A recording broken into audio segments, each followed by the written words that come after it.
سبحانه وتعالى: أعوذ بالله من الشيطان الرجيم من همزه ونفخه ونفثه بسم الله الرحمن الرحيم وجوه يومئذ ناعمة لسعيها راضية في جنة عالية. اللہ تعالیٰ کی توفیق سے یہ ماہ سیام، ماہ مبارک اپنی پوری آب و تاب کے ساتھ جاری اور ساری ہے۔ جوں جوں وقت گزر رہا ہے ہمیں اپنی ذمہ داریوں کا اور رمضان کے تعلق سے اپنے واجبات و فرائض کا اور زیادہ اہتمام کرنے کی ضرورت ہے۔ یہ ماہ مبارک جس میں روزے اور راتوں کے قیام کی اہم عبادت ہے، اس میں بہت سی ایسی خصوصیات ہیں جو کسی اور عبادت کو حاصل نہیں ہیں۔ مثلا رسول کریم صلی اللہ علیہ وسلم کی حدیث ہے کہ فیہ سلسلۃ الشیاطین، اس مہینے کی عبادت کے لیے شیطانوں کو قید کر دیا جاتا ہے۔ شیطانوں کی قید کا سلسلہ کسی اور عبادت کے ساتھ نہیں ہے۔ نمازیں ہیں، حج ہے، عمرے ہیں، جہاد ہیں، شیطان مقید نہیں ہوتا۔ لیکن روزہ ایک ایسی عبادت ہے کہ اللہ رب العزت اپنے بندوں کی خوب مدد کرتا ہے تاکہ وہ پوری یکسوئی کے ساتھ اس ماہ مبارک کی برکات سے مستفید ہو سکیں، تو شیاطین کو مقید کر دیا جاتا ہے اور شیاطین کی جگہ فرشتوں کو پھیلا دیا جاتا ہے جو مسلسل یہ جملے ادا کرتے رہتے ہیں، جن میں ایک ترغیب کا پہلو بھی ہے اور دعا بھی کہ یا باغی الخیر اقبل و یا باغی الشر اقصر، اے خیر کے طالب اور آگے بڑھو اور کوشش کرو اور محنت کرو، اور اے شر کے طالب اب تو بعد آ جاؤ، رک جاؤ، اپنی سرکشی کو اور اپنی معصیتوں کو اب تک چھوڑ دو۔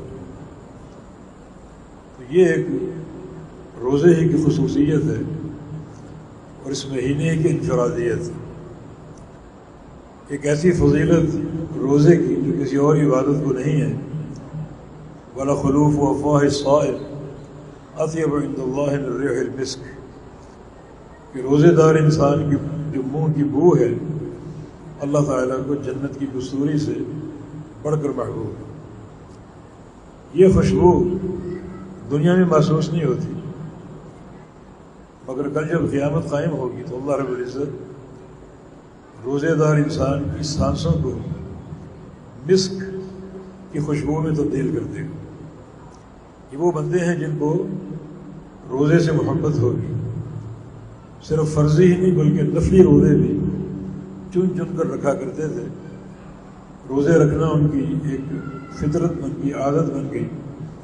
تو قیامت کی جب وہ سانس لیں گے میدان محشر میں، تو ان کی سانسیں جو ہیں وہ مسک جنت کی کستوری کی خوشبو میں تبدیل ہو چکی ہوں گی، جن کی خوشبو لوگ محسوس کریں گے اور کلمہ تحسین کہیں گے کہ یہ وہ خوش نصیب لوگ ہیں جن کے منہج میں روزہ شامل تھا، جنہیں روزہ سے محبت تھی۔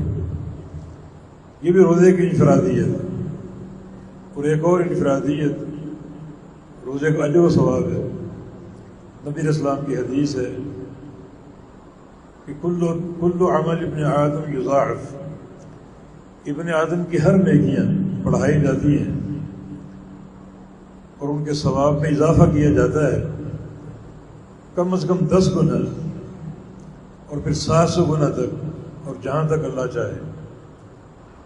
یعنی ہر نیکی کا اجر ملائکہ کو معلوم ہے، اور وہ اللہ کے امر اور اس کے اذن سے وہ اجر لکھا کرتے ہیں۔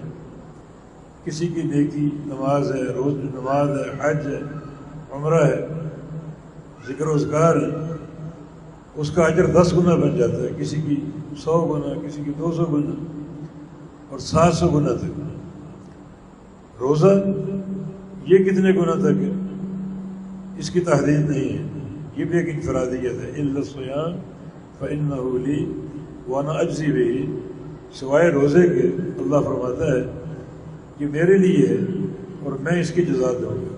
اس کی جزا ملائکہ کو معلوم نہیں ہے۔ الملأ الاعلی جو تمام نیکیوں کا ثواب لکھا کرتے ہیں، روزے کے ثواب کو نہیں جانتے، یہ میں ہی دوں گا۔ کچھ ثواب میں نے چھپا رکھا ہے، کیونکہ روزہ بھی ایک مخفی عمل ہے جسے بندہ چھپائے رکھتا ہے، جس کی بھوک اور پیاس اللہ کے سوا کوئی نہیں جانتا۔ ہم اس کا اجر چھپائے ہوئے ہیں جسے فرشتوں کو بھی ہم نے اطلاع نہیں دی۔ تو ہر عمل کا اجر محدود ہے سوائے روزے کے، اس کا اجر لامحدود ہے۔ ہر عمل کا اجر ملائکہ کو معلوم ہے سوائے روزے کے، ان کا اجر ملائکہ کو معلوم نہیں ہے، بلکہ اللہ تعالیٰ ہی کے علم میں ہے، اور اللہ تعالیٰ نے اس اجر کو راز بنا کر رکھا ہوا ہے جو قیامت کے دن منکشف ہوگا۔ ایک خوبی اور ہے روزے کی، انفرادیت، جو میرے نزدیک سب سے اہم ہے، اور وہ نبی علیہ السلام کی ایک اور حدیث سے واضح ہوتی ہے۔ صحیح بخاری کی حدیث ہے کہ کل عمل ابن آدم لہ کفارۃ، ابن آدم کی ہر نیکی بحیثیت کفارہ کے ہے۔ ہر نیکی، نماز ہے، حج ہے، عمرہ ہے، جہاد ہے، دیگر فرائض ہیں، نوافل ہیں، بطور کفارہ کے۔ کفارہ کی 2 صورتیں، ایک ہے کہ بندہ نیکیاں تو کرتا ہے مگر نیکیوں کے ساتھ ساتھ گناہ بھی کرتا ہے، گناہوں کا مرتکب بھی ہے، چنانچہ اس کی نیکیاں اس کے ان گناہوں کا کفارہ بنتی، اور بعض اوقات گناہ اتنے زیادہ ہوتے ہیں کہ نیکیاں گناہوں کا کفارہ بنتے بنتے خرچ ہو جاتی اور ختم ہو جاتی، کفارے کی حد تک، گناہوں کے بخشش کی حد تک۔ تو انسان کا ہر عمل کفارہ ہے، اس کے گناہوں کی بخشش ہے۔ تو بعض اوقات گناہ جو ہیں وہ اتنے پرہیبت ہوتے ہیں کہ نیکیاں ان کو مٹاتے مٹاتے خرچ ہو جاتی اور ختم ہو جاتی۔ کفارہ ہونے کا دوسرا معنی قیامت کے دن سے متعلق ہے۔ قیامت کے دن قنطرہ مقام پر اللہ تعالیٰ دنیا کے حقوق نمٹائے گا، عدل قائم کرے گا۔ دنیا میں کچھ لوگ ظالم ہیں، کچھ مظلوم ہیں۔ ظالم نے مظلوم کو گالی دی، یا اس کی غیبت کی، یا اس کا مال دبا لیا، یا اس کو قتل کیا، یا اس کو تھپڑ مارا، یہ سب ظلم کی شکلیں اور صورتیں ہیں۔ اللہ تعالیٰ نے ظالم کو اور مظلوموں کو قنطرہ پر کھڑا کر کے عدل قائم کرنا، تصفیہ کرنا۔ اس تصفیہ کی شکل کیا ہو؟ اس تصفیہ کی شکل صحابہ نے پوچھی تھی کہ آپ نے بتایا ہے کہ ہم خالی ہاتھ آئیں گے، تو تصفیہ کیسے ممکن ہوگا؟ کیسے جان چھوٹے گی؟ کیا دے کر ایک ظالم مظلوم کو راضی کرے گا کہ اللہ ظالم کو معاف کر دے؟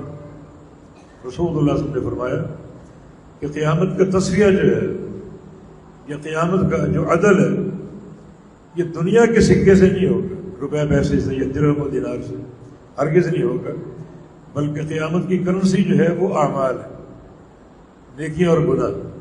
اللہ رب العزت ظالم کی نیکیاں مظلوم کو دے گا۔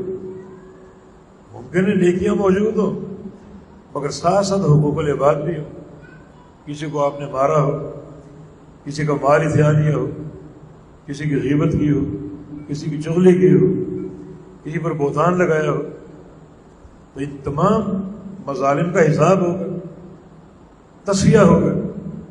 اب اس تصفیہ کے لیے نیکیاں تقسیم ہوں، ظالم کی نیکیاں مظلوموں کو دی جائیں، تو ممکن ہے یہ کفارہ بنتے بنتے اور تصفیہ تک پہنچتے پہنچتے نیکیاں خرچ ہو جائیں۔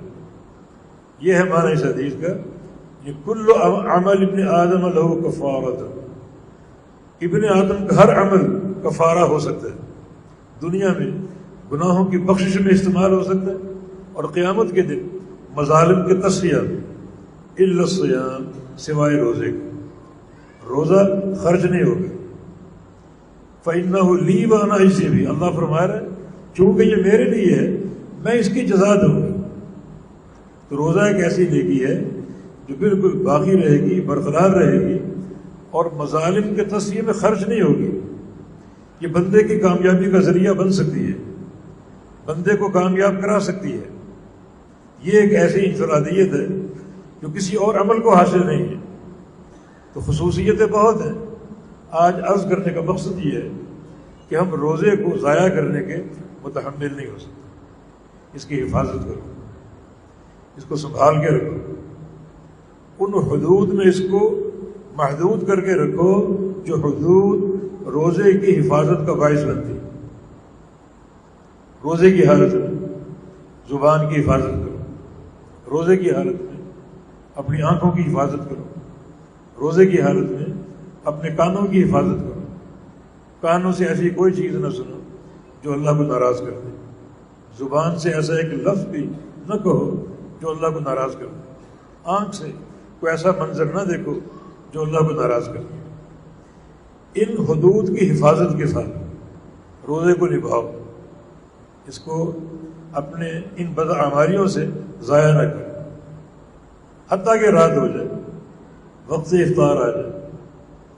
اس تحفظ کے جذبے سے ایک اجر اور مل سکتا ہے جو نبی علیہ السلام کی حدیث ہے کہ ان للہ عتقاء، رمضان میں کچھ بندے اللہ کے عتقاء بنتے ہیں۔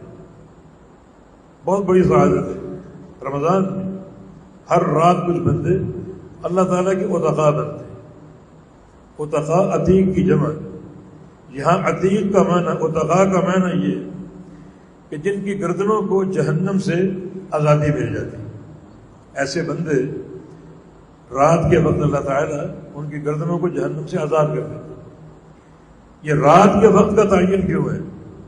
اس لیے کہ آپ کا روزہ دن بھر چیک ہوتا ہے، روزہ رکھا ہے، کسی غیبت نہیں کر رہا، یہ تو نہیں کہ ٹی وی کے سامنے بیٹھا ہے، ڈرامے دیکھ رہا ہے، فلمیں دیکھ رہا ہے، موسیقی سن رہا ہے، کانوں سے غیبتیں سن رہے ہیں، آنکھوں سے برے منظر دیکھ رہے، تو روزہ ضائع ہو جاتا ہے۔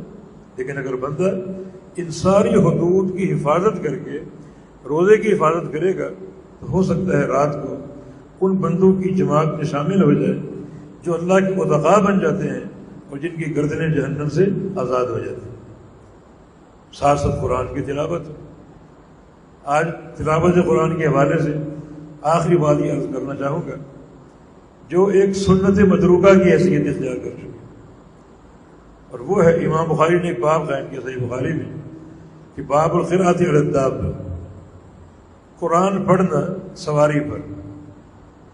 اور اس کے تحت حدیث لائیں کہ کان رسول اللہ صلی اللہ علیہ وسلم یقرأ القرآن علی الدابہ، کہ پیارے پیغمبر محمد رسول اللہ صلی اللہ علیہ وسلم سواری پر قرآن کی تلاوت کیا کرتے تھے۔ ہم کرتے ہیں، ہم قرآن پڑھتے ہیں۔ عرض یہ کرنے کا مقصد ہے کہ آج کل جو ٹریفک کی صورتحال، کہیں جانا ہو شہر میں تو بعض اوقات گھنٹوں ٹریفک جام رہتی، ہم گاڑی میں بیٹھے، ڈرائیور گاڑی چلا رہے، ہم ٹریفک کو کوس رہے، بری بری باتیں سوچ رہے، اور یہی اگر ہم قرآن کھول کے بیٹھ جائیں، ہم نے جیبی سائز کے قرآن آپ کو دیے تھے، مزید رکھے ہیں، اگر آپ کو ضرورت ہو اپنے لیے، اپنے بھائیوں کے لیے، اپنے دوستوں کے لیے، جتنی تعداد چاہیے ہم سے لے لیجیے اللہ کی رضا کے لیے۔ تو ایسا اگر موقع ہو تو آپ قرآن کھول کے بیٹھ جائیں، قرآن پڑھیں۔ میرا تجربہ بعض اوقات ٹریفک جام میں ہم نے 3 پارے پڑھ لی اللہ کی توفیق سے، اور اللہ کے نبی کی سنت بھی پوری ہو جائے گی۔ ابن بطال صحیح بخاری کے شارح ہیں، اس حدیث کے تحت لکھتے ہیں کہ یہ سنت متروکہ ہے، اس سنت پر عمل کرنا لوگوں نے چھوڑ دی ہے، یہ سنت مہجورہ بن چکی ہے، اس سنت کو زندہ ہونا چاہیے۔ سواری پر قرآن پڑھنا چاہیے، گاڑی میں بیٹھے ہیں، کہیں جا رہے ہیں، لمبا سفر بھی ہو سکتا ہے، جہاز آباد ہوگا، 3-3 4 گھنٹے کی فلائٹ ہے، ٹرین ہے، پورے دن کی ایک سفر ہے، تو قرآن ساتھ ہونا چاہیے، پڑھنا چاہیے، اس وقت کو غنیمت جانے، اور خاص طور پہ ماہ سیام میں جو روزے کا مہینہ ہے اور تلاوت قرآن کا مہینہ ہے۔ اللہ پاک توفیق عطا فرما دے، اللہ تعالیٰ روزے کی حفاظت کی توفیق عطا فرما دے، اللہ ان ٹوٹی پھوٹی عبادتوں کو اپنی رضا کے لیے قبول فرما لے۔ اقول قولی ھذا واستغفر اللہ لی ولکم وآخر دعوانا ان الحمد للہ رب العالمین۔